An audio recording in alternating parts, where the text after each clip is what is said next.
Sud Radio, la France dans tous ses états, le fait du jour. La semaine dernière, nous apprenions qu'en moyenne, un Français était aujourd'hui moins riche qu'un Européen. L'Agence européenne des statistiques Eurostat le prouve. En 2024, le produit intérieur brut par habitant de la France était inférieur de 2% à la moyenne des 27 pays de l'Union européenne. Et ça fait 3 ans que ça dure. Qu'est-ce qui explique ce déclassement? Et peut-on encore en sortir? On en parle avec l'économiste Marc Toiti. Bonjour. Bonjour Maud. Bonjour Marc Toiti, merci d'être dans ce studio avec nous, de nous apporter votre connaissance et votre science. Je vais vous dire, les économistes, vous êtes venus comme les gens de la météo, aussi importants. Vous allez donner le temps. Vous annoncez pas toujours le beau temps. Non, mais de tous les témoignages que l'on a, alors, il y a les politiciens, l'économiste est devenu aujourd'hui celui qui va nous dire à quelle sauce on va être mangé. Et là, justement, on aborde ce sujet dont on débat dans le pays et sur les médias et dans la classe politique, ce classement, enfin c'est un classement du revenu des Français. On est descendu au-dessous de la moyenne européenne. On a discuté hors antenne tout à l'heure, on était dans la 10e position, mais on avait 13%, on est 13% au-dessus. Tout à fait. Là, on est au-dessous. Marc Toiti, c'est un vrai signal, j'allais dire, d'inquiétude et négatif, ça. C'est surtout un vrai signal de déclassement et d'appauvrissement de la France. Parfois, on me dit, voyez, regardez, la France, tout va bien, finalement, vous voyez, on s'en sort encore. C'est vrai. Et, oui, ça tient, mais sur un fil. Et donc, c'est ça qui est dramatique, c'est que, je l'évoquais tout à l'heure, on avait une dynamique dans les années encore 2005, notre niveau de vie par habitant, donc la richesse par habitant, était 13% au-dessus de la moyenne de l'Union européenne. Et là, on est 2% en deçà. Ce qui est intéressant, c'est que ça fait 3 ans que ça dure. Et en 3 ans, personne n'en a parlé. On découvre ça comme un pot rose. Moi, j'en ai parlé sur ma chaîne YouTube ailleurs, ici également. Vous le saviez? Bien sûr. Nos gouverneurs le savaient, voilà, bien sûr. Tout le monde le savait, mais globalement, c'est le problème. On est dans le déni de réalité permanent. Et après, quand on découvre la réalité, ben voilà, regardez, encore la semaine dernière, les chiffres de croissance sont sortis en France. Voilà, on dit, regardez, on a fait 0,9%. Comme si c'était un miracle, comme si c'était magique, c'était aussi une performance formidable. Attendez, 0,9% avec un déficit public de 5,4% de notre PIB, mais c'est dramatique. Et encore, si vous enlevez les stocks, on est à seulement 0,2% de croissance l'année dernière. Et on ose présenter ça comme une performance magnifique. Donc c'est ça qui est dramatique, c'est que nous avons évidemment ce déni de réalité qui fait très mal. Et donc oui, aujourd'hui, par rapport à la moyenne, je dirais, de l'Union européenne, les Français s'appauvrissent. Et c'est ça qui nous coûte très cher, parce que dans le même temps, il faut le savoir, quel est le pays qui a le plus augmenté sa dette publique? C'est la France. Donc c'est ça qui marche pas. Ensemble. Bien sûr, mais c'est ça qui est dramatique, c'est que l'une des raisons de cela, c'est que la France, malheureusement, ne sait plus créer de la richesse. C'est-à-dire que on crée de la richesse de façon artificielle, au travers du déficit, au travers de la dette, mais ça ne fonctionne plus. Donc vous me dites bien clairement que cette fois-ci, parce que des statistiques, des chiffres, on en a très souvent. Bien sûr.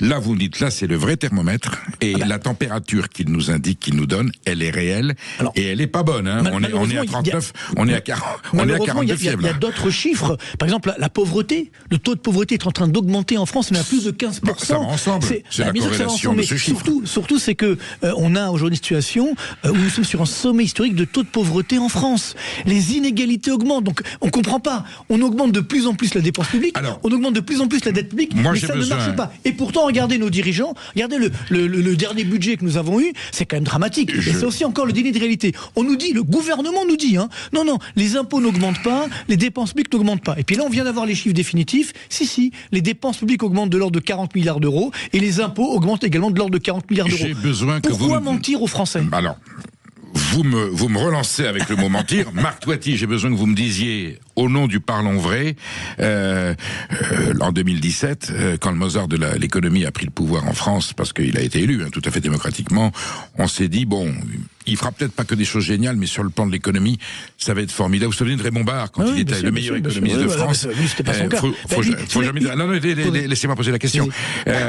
Qu'est-ce qui s'est passé? Où sont les failles graves? Où est-ce que la machine s'est enrayée pour que nous soyons arrivés au point que le revenu des Français est au-dessus? Dites-moi vraiment les points faibles sur lesquels c'est quoi? C'est les charges, c'est le poids du modèle social, c'est l'insouciance gouvernementale, c'est la globalisation mal faite, c'est une Europe qui n'a pas été au rendez-vous de l'économie française? Non, je vais vous dire très simplement, c'était une arnaque.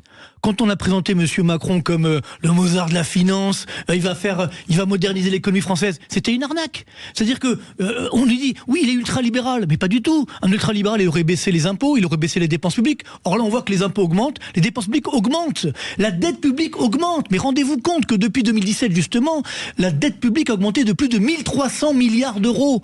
Alors que sur la même période, le PIB français, il a augmenté de l'ordre de 700 milliards. Donc il y a à peu près 600 milliards d'euros qui ont disparu. Comment un président de la République seul peut arriver à ça? Ça veut dire que toute la machine suit quand il prend de mauvaises décisions, quelle mauvaise orientation. Mais non, mais il n'a pas pris de bonnes décisions. Non, mais et le gouvernement non plus, les ministres évidemment, mais sous ses ordres. Je vais vous raconter une anecdote, c'est fait qu'effectivement, moi j'avais demandé justement, notamment à Bruno Le Maire à l'époque, il faut baisser la dépense publique. Et Bruno Le Maire m'a dit lui-même, dans son bureau, ah non, Emmanuel ne veut pas. En 2017. Emmanuel ne veut pas. Voilà, vous comprenez, donc c'était une volonté politique de ne pas baisser la dépense publique. Il y a prescription, je peux le dire maintenant. Oui, bien sûr. Donc, et c'est effectivement ce qui s'est passé. On n'a pas baissé la dépense publique, on est même dans la fuite en avant. C'est ça qui est dramatique, c'est que si vous augmentez votre dette publique, et que dans le même temps, la richesse qu'on crée augmente plus que votre dette publique. À ce moment-là, vous dites, c'est pas grave, au diable l'avarice, on peut continuer comme ça.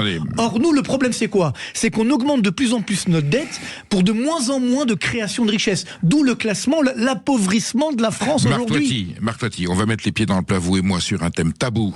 Est-ce que le quoi qu'il en coûte, dont on a dit que c'était courageux et génial, et finalement, quelque chose qui aurait dû être pensé différemment? C'était une erreur dramatique, si vous voulez. On a dépensé n'importe comment. On a fait n'importe comment avec l'argent des Français.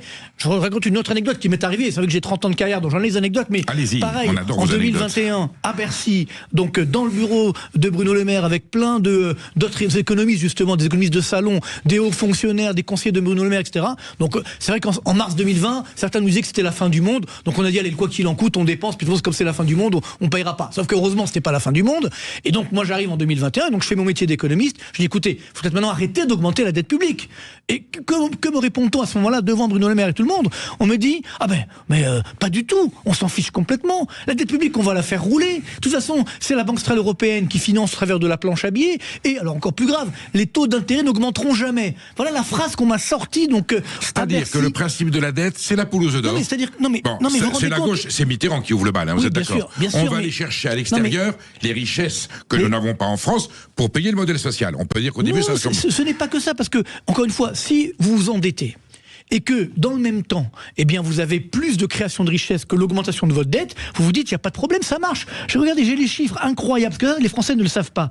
Depuis 2007, parce que ça a commencé quand même en 2007, il faut le dire, ça a commencé avec Mitterrand, bien sûr, mais après, et ça s'est aggravé avec le temps. Bien sûr, qui est un bon gestionnaire. Écoutez bien ce chiffre incroyable. Donc, de 2007 à aujourd'hui, la dette publique française a augmenté de 180%. La dette française, 180% de hausse de la dette. Sur la même période, de combien a augmenté le PIB, ça veut dire la richesse qu'on crée, a augmenté de l'inflation. Donc l'inflation aurait pu booster le chiffre. Écoutez bien, ce sont les chiffres de l'INSEE, je n'invente rien. Elle a augmenté de 58,4%. Vous vous rendez compte? J'ai 180% de hausse de ma dette, mais ma richesse n'augmente que de 58%. C'est ça qui colle pas. Vous voyez, c'est ça qui, donc en France, devient complètement fou. Je gouverne un pays en faillite comme une société. Si c'était une société, elle déposerait le bilan. Évidemment. Alors c'est vrai que l'État n'est pas une société. Heureusement. Heureusement, on serait en faillite depuis bien longtemps. Mais le problème, c'est que ça, c'était Fillon en 2007. Oui. On est en 2026. Ça continue. Alors, on me dit, oui, mais tout le monde a fait pareil. C'est complètement faux. Regardez bien. Le même chiffre en Allemagne, par exemple. En Allemagne, sur la même période depuis 2007, la dette publique a augmenté de 72%. Donc, vous voyez, quand même, plus de 100 points de moins que nous. Alors que le PIB a augmenté de 80%. Donc là, ça marche. Si moi, ma richesse que je crée, pourtant, c'est l'Allemagne qui a souffert, qui a une baisse de la population, etc., qui a la réunification à digérer, etc. Bref. Donc, si l'Allemagne a pu le faire, elle a augmenté sa richesse plus que sa dette. Donc c'est possible. Marc Toiti, l'euro n'y arrive pas. L'euro devait nous protéger de ça. On nous a dit que l'euro allait nous protéger. Mais non, c'est pire. L'euro, ça a été au contraire, c'était un piège, parce que dans la mesure où c'était ce qu'on appelle en théorie des jeux un aléa moral. On s'est dit, comme j'ai la protection de l'euro, je fais ce que je veux.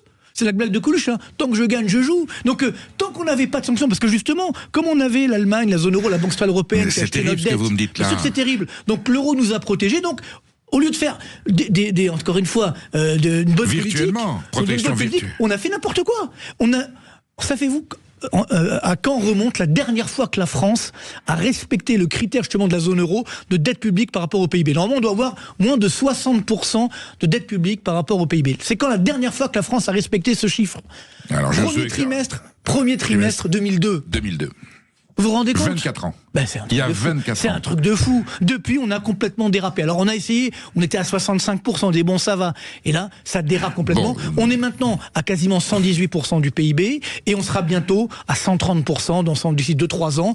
Et encore une fois, quand on voit ce budget là qui a été présenté, ça va aggraver la situation. Et moi, ce qui me rend fou, si vous voulez, c'est le manque de discernement des dirigeants. Parce que quand j'entends quand même, c'est incroyable, le Premier ministre ou certains ministres dire « Ah non, mais ne vous inquiétez pas, dans le budget 2026, il n'y a que les 300 grandes entreprises qui sont concernées, donc tout le reste de la France n'est pas concerné. » Mais comment peut-on dire une telle ineptie? Alors, Marc Lotti, est-ce que l'explication, c'est pas tout simplement que le Parti Socialiste a voulu préserver ses sièges de députés et que le gouvernement et le Premier ministre ont voulu préserver leur poste de ministre? Mais exactement. Mais donc c'est pas que le PS, c'est tout le monde. Tout le monde a voulu, pendant que les Français sont en train de souffrir, pendant qu'on a des faillites d'entreprises qui atteignent des sommets historiques, pendant que le chômage augmente, à quoi pensent nos dirigeants? À garder leur poste? Oui, ça évidemment, mais encore une fois, le drame, c'est ça, moi, qui m'inquiète, ce manque de discernement. Quand vous avez quand vous taxez les 300 grandes entreprises françaises, qui sont normalement des fleurons de la France, regardez bien, c'est 8,1 millions de salariés qui sont donc concernés, qui vont donc souffrir à cause de cela. Vous avez également tous les sous-traitants qui sont autour, alors qu'on a déjà des faillites d'entreprises qui atteignent des sommets historiques. Vous savez, parce que tout à l'heure, vous me disiez, oui, monsieur Macron, c'est le président de l'offre et que c'est de la politique de l'offre. Oui. Vous savez, depuis 2017, quand vous prenez les faillites d'entreprises, alors hors micro-entreprises, parce que souvent on me dit, oui, mais il y a eu beaucoup de créations d'entreprises, il y a eu 1 million de créations d'entreprises. N'oublions pas que 97% des créations d'entreprises, elles ont soit 0, soit 1 salarié. Donc ce ne sont pas des vraies entreprises. Si on prend effectivement donc les défaillances d'entreprises hors micro-entreprises, eh bien tenez-vous bien, depuis 2017, elles ont augmenté de 100%, ces faillites d'entreprises. 100%. Marc Lotti. Donc on ne me dise pas qu'on a fait une politique de l'offre, c'est complètement faux. On est arrivé au terme de notre entretien. Est-ce que vous acceptez de revenir pendant 1 heure pour au contraire m'expliquer, est-ce qu'il reste encore des moyens de s'en sortir? Bien sûr, c'est ce que j'appelle la thérapie de choc bienveillante. Je n'arrête pas de lire. Je propose des moyens, notamment sur ma chaîne YouTube et ailleurs, et partout ici même, et dans d'autres médias. Mais le problème, c'est qu'on ne veut pas voir cette réalité en face. Oui, il faut baisser les impôts, il faut baisser les dépenses publiques de fonctionnement, on peut relancer l'économie française. On vous rappelle, Marc Lotti, et vous revenez pendant 1 heure expliquer aux auditeurs de Sud Radio que la situation est grave, mais pas désespérée. Merci.